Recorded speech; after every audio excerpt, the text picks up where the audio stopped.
Welcome to King Silk Art. This is truly some of the most spectacular art that man has to offer.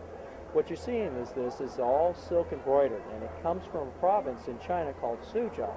And this art has been done for over 2,000 years. There are families that were put there by the emperor to embroider his robes. What they do is they'll take all the silkworms, they put them in these baskets and feed them on mulberry leaves. Once the silkworms have matured, they spin into a cocoon. And here's an example of a cocoon stage. The cocoon itself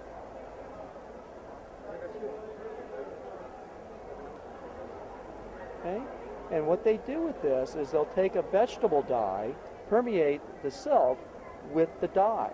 So what you're looking at is an organic to an organic. So the dye becomes a permanent fixture in the silk thread, and so it will never lose its color. They can get about 2,000 feet out of one cocoon of that very, very fine fiber. This is thinner than a human hair.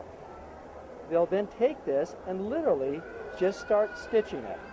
As part of it, the first thing they'll do is they'll split the thread down to a specific count of the thread itself.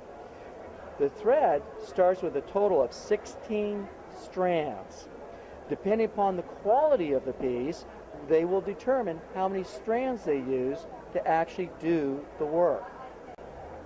Something like this, like a tiger for example, these top quality pieces will take anywhere from months to years to complete. So if we look, for example, at the back of one piece, and here you can actually see that how lovely it actually is. And if you were to rub your hands over it, you can actually feel the little knots. This is actually one of the key elements to tell you that this has actually been stitched by hand.